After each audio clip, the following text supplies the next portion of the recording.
you know who I am? I don't know how to put this, but I'm kind of a big deal. People know me. Listen, big deal. You got another problem. Women always figure out the truth. Always. This is so nuts. I mean, listen to what you're saying. It's paranoid delusion. It's really sad. It's pathetic. Am I? Or am I so sane that you just blew your mind? That is the weirdest thing you have ever said. It's the Al Travis Show. We're lucky to have our next guest on. He is Kendall Qualls. He would like very much your vote for governor, and we're going to talk about why you should do that. Kendall, thanks for coming to the program. Appreciate you. I was glad to be here, Al. Thanks for having me. Just because folks are always tuning in and out, and maybe you don't get to meet everybody because it's kind of a big state. Give us a quick rundown. You're married, wife, kids. Give us the family background for Kendall Qualls. Yeah. You know what? We'll be my wife and I, Sheila. Well, it'll be 40 years in May. Congratulations! I'm coming up on 30, 40. Good God, good for you. Okay, good. 40 years. Yeah, that's right. And we have 5 kids. We're blessed. Got 2 grandkids, 2 grandsons. They're just wonderful, 2 and under. And for me, my kids and they're living a life that I wish I could have lived. It's all about America, right? Where you start in life is not where you have to stay in life. And Al, you know my story. Grew up in poverty. Half my life in New York City as a kid, other half in a trailer park in Oklahoma. That's when you know God loves you. He brings you out of the worst of that. And this prosperity we have is because of our country. Yep. All right. So you do all that. Your background. Give us the background. What would lead you to believe you'd be a good governor as far as what you've done? But getting through that, by the way, is one thing. Market check. What else do you have for you? Yeah, just unapologetic about the love of country, love for my faith as a Christian. But the other part of it is I got enough education to be competitive in the marketplace. Free market capitalism is no different than playing in like the NFL. You know what? If you prepare yourself competitive in the marketplace, you can prosper. You don't need to be connected politically, be in the right family, go to the right pedigree schools. You just need to be competitive in the free market marketplace. Can you earn more money for your company? Can you save them more money? And can you work together as a team and lead a team? That's what I did. After the military, I served for 5 years in active duty in the Army. Led teams there, and then went out and led sales and marketing teams with big major companies and also small turnaround companies. Well, that if I can, observation, somebody with a diverse background like yours might be exactly what is needed when you look at the array of problems in Minnesota. Is that probably the way I want to say that? There's so many different types of things going on in Minnesota. You're going to need somebody who has a little hand in all of that can take multiple stuff. The service, I like that when you do that. That when you run teams, that's what you're handling and managing, that sort of thing. Can we talk some of the big problems in Minnesota, and you can tell me how you think you could fix them for me? You bet. It doesn't matter if it's the fraud, the crime that we have in our cities. You got to remember the governor's job, number one job, is the security and safety of his citizens, regardless of where they live, right? Yep. Also, the economic prosperity, you got the continued revenue generation you have to have for your state. Here's the issue. If Minnesota was a company traded on the New York Stock Exchange, most people would have sold their stocks years ago. And just like you mentioned, we need a turnaround. We need an intervention, just like a company. And you need someone from the business world outside of politics to make sure that happens. And I've done that throughout my career. Well, and between you and I, whoever's listening, I feel that this has gotten, as we go on, bigger and bigger. There's more stuff in this buried inside our government. I'm not trying to be a conspiracy theory guy, but let me throw an example. The OLA guy, the last OLA guy comes out and writes an op-ed into the Star Trib, right? He was the former legislative auditor, and it was Jim Nobles. Everybody loved the guy, down the middle, not supposed to have politics in his life. Right. He says now that when all this fraud, waste, and abuse started, he literally was asked, and this is how this works as I understand it, some committee guy says, hey, something seems strange. I just throw autism, I don't know if this was it. We started at $3 million in 4 years. Is it $100 million? Please, OLA guy, go look into it, see what's going on. And they did these reports. They go out and do it, and they say, hey, something seems funny here. And they come back, and evidently, according to him, and I don't know why in the world he would be lying now, he comes out and he says, I bring the reports, and the head, the Speaker of the House, at the time, the Senate, and all the committee chairs, who, by the way, all Democrats, because we know that from the timing, said, thank you, appreciate it, know there's stuff to look into, but we are not going to let these OLA reports be heard in committee. Sir, what drives me crazy about that, because we pay our senators and House to look over our books. When they think something funny, we pay an office of OLA to go look into it, and we pay them to be nonpartisan. They come back with the report, and because we don't like the answer, we won't talk about it. Sir, there's something bigger in government right now as far as the people in charge of the people's stuff. They're not all on the same team. We're not all looking out for Al's best interest. That's my current problem with what came out.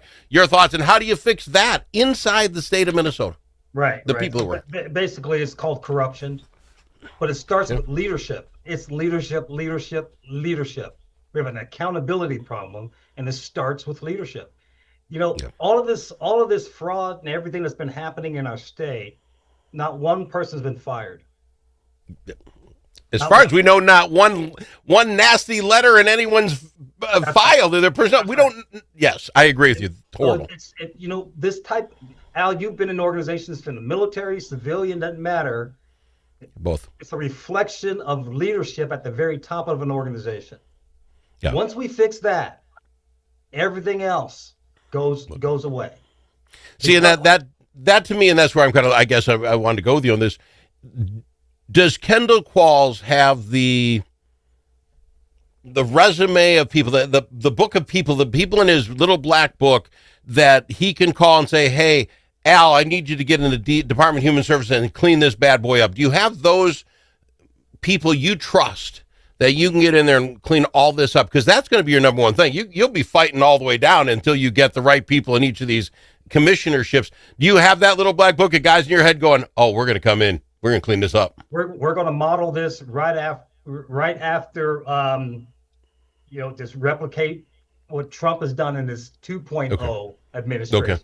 Not the first, the second. We do. Nice. To answer your question, yes, we do have those people. We have a short list, and we have a backup of that short list. Okay. Good. That's what I want to hear, because we can all say fraud is bad, and everybody says that. And I think we talked about just before we went on the show. I think currently when I talk to my friends, when I go, hey, did you hear about the last fraud thing? And they're like, oh, is that the one before? It is so much fraud going on now, people can't even keep track of which fraud we're talking about. That's how bad it's gotten. And what makes this even worse is that we're the state with the highest corporate tax, state corporate tax in the nation. Our personal taxes are some of the highest in the nation. And they're asking even more. I mean, Minneapolis has just raised the property taxes on their citizens just under 8%. Yep. And we have billions of dollars of fraud and more that we're uncovering. So it's insulting that you put this burden on the average everyday Minnesotan, and then you're finding that they're stealing the money and they're shifting the money, and people are taking it away outside the state and living a life off of our sweat and brow. I wonder, sir, before we go to break, side question. Did you watch that Precarious State? I did. That movie, documentary, I don't know what we can call it, that played. One side just wants to yell, who paid for it, but no one wants to talk about the legitimate stats that were in there. The amount of businesses, when you're talking about, that are leaving the state, can that vacuum be filled in any kind of short period of time? This seems to me like it'd be turning around the Titanic. Well, here's a scenario where we are right now. We're at a precipice where we're going to lose this state if we don't win in 26. And I believe that I have right now enough excitement in our campaign. We have so much energy and excitement in our campaign that we could win something in a lifetime. Not only the governor's seat, because the Democrats only have a 1-seat majority in the Senate, we could win the Senate and the House. First time since 1969. Wow. Okay. And we have our own trifecta. We can move this needle from crazy to normal. But we have to be able to do this, stop the bleeding get everything back on track for business standpoint, and be able to begin foster this new generation of businesses. Because to your point, once a business leaves the state, they're not going to come back. Fair enough. And Minneapolis being our biggest city, I mean, that is where this all hinges in Minnesota, and St. Paul's not far behind. I will throw this out from the Rocks and Cows area. When you now talk, and I want to talk crime on the other side of this break, if you're okay with that, we'll talk about how do you handle that as the governor if the cities aren't going to take care of themselves? Because I would say 8 out of 10 of my friends now will say, I'd probably just don't go to Minneapolis anymore, just because you don't know. And my Minneapolis friend said, it's fine, it's perfectly safe, just be home by 9 o'clock. Which it's just counterintuitive to the rest of us that, it's safe, but at 9 o'clock, turn the lights off. We'll talk about crime with Kendall Qualls after this on The Al Travis Show. Braver Angels Minnesota is part of a national movement that brings together conservatives, liberals, independents, and others to restore trust, respect, and goodwill in politics. We seek not to eliminate our differences, but rather deal with them head on, with respect and understanding. We do not try to change people's views, but how they view the other side. There will always be differences. Braver Angels Minnesota believes the best way forward is to change how we deal with those differences. Join the civil conversation at mn.braverangels.org.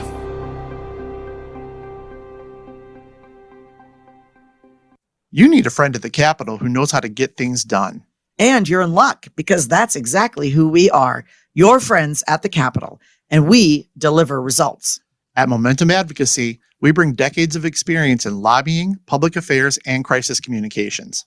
From local nonprofits to national corporations, we help you move policy, manage your media, and make your voice heard. We're not just seasoned pros, we're essential partners. Momentum Advocacy, your friends at the Capitol. Learn more at momentum-advocacy.com.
The Al Travis Show, the last place you can go and hear all sides. Respectful, thoughtful, and grateful. And we've got him, Kendall Qualls, on the program for us. He wants your vote for governor. You can go to KQ for Kendall Qualls, KQ4MN.com, and check out his website.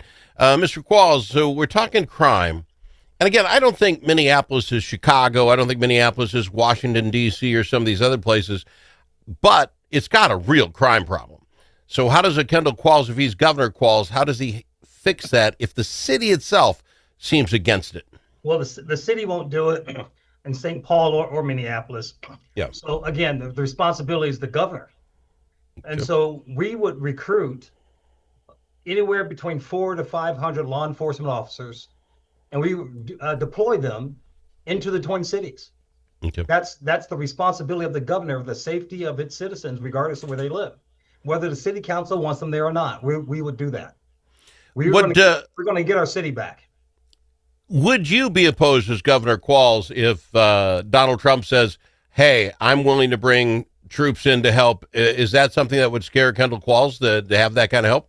Well, it wouldn't, but I would say, hey, don't worry, President. We'll take care of this like we should. Okay. Fair enough. You won't need him if you're in, is what you're telling me. That's exactly right. We won't need him. All right. Fair enough. And again, I know there's a lot of things that would need to be fixing. So what about schools, sir? What drives me nuts about the current guy is that he's our, school teacher governor. And since he's got in, every year we paid more money to school, and every year we're getting less out of it, to the point 50% of the kids, I want to say this, he says graduation rates are up. But the fact you just hand them a diploma when you know half of them can't read or do math at grade level, just make it 100%. Give them all one, and then you say you did great. No one can get a job, but you gave them a certificate. Right. That's right. It's easy to get the record high graduation rates when you lower the standards. Yeah. And so we'll fix education as well. So we'll obviously bring school choice. Competition is what brings everybody up when you compete. Here's the situation within Minnesota: 70% of parents want school choice options, where the dollars follow the child. I'm going to tell you, the teachers union, the last person they want on the top of that ticket is Kendall Qualls, because they know what I'm bringing. I'm bringing the heat, and we're going to get better schools, and we're going to be an advocate for parents, and we're not going to let these boys be on girls' teams and run roughshod over that. And that Supreme Court decision, 7-0, is an embarrassment. It wasn't only an embarrassment to science, but it's an embarrassment to who we are as a nation. Well, to stick up for the Supreme Court, and I don't do this often in Minnesota, they're going off the law as it is written, and in 2023, when the Democrats had all three legs, this is how I understand all the three legs of power, they took our language of what discrimination was. It used to be race, color, creed, and whatever, and they put gender identity in that list of things. So it is on the Supreme Court just saying, hey, this is what you guys voted in, you guys, the House and Senate, and the governor signed it. I am suspecting, if that is the case, as I understand it, when you get in and you get the Senate and you get the House, that wording's coming out, correct? Yeah. I mean, absolutely. Absolutely. Okay. So that's all I'm saying is I think that the Supreme Court had to do what is in that law. And they put gender identity in there. They put us in this spot, and so that's what I want. Okay, that's how I understand it. Al, you're good. You know what? You're a fair guy, because you're saying they're constitutional, judges. Yeah. First time. Well, it's not like I'm deciding with them. They couldn't even come up with what do you call when you have enough people to vote, a quorum. They couldn't even come up with that. I mean, so I get it. Sometimes they got to say, this is the law. We're just reading it. So you'll get the law fixed. Sir, I don't want to run out of time without giving you the time to give me your 1-minute elevator speech. Why should folks give you your vote? As I mentioned before, the problems that we have across our state is broad. Yes, this fraud is big and it's deep. The crime is a problem. Listen, here's the issue we have. I want to cast a vision. We're losing businesses. The businesses that we've had that have run over the last 50 to 100 years in our state, running out of steam. We have to foster an environment for the next generation of new businesses to bring in the prosperity for the next generation of Minnesotans. And right now, that environment is not there. You need a business guy to bring that in, someone from outside the world of politics, and that's what I plan on doing. And we can actually do that. We're going to do this for the next generation of Minnesotans, so people can prosper here and stay here and live here. All right, let me help with your speech. And you can help in a couple of ways. Obviously, money helps. You can go to KQ4MN.com and donate there. I presume you'd like people to put signs up in their yard and volunteer to help you in any way possible. Yeah, absolutely. On our website, we have hats, T-shirts, mugs, all that on there as well. Kendall Qualls got merch. I like that. Okay. Appreciate you coming on, sir. I thank you very much for taking the time early on a Monday to be on the program. Thank you. Yo, thanks, Al. Thank you. He's Kendall Qualls, KQ4MN.com. Think about it. A famous politician once said,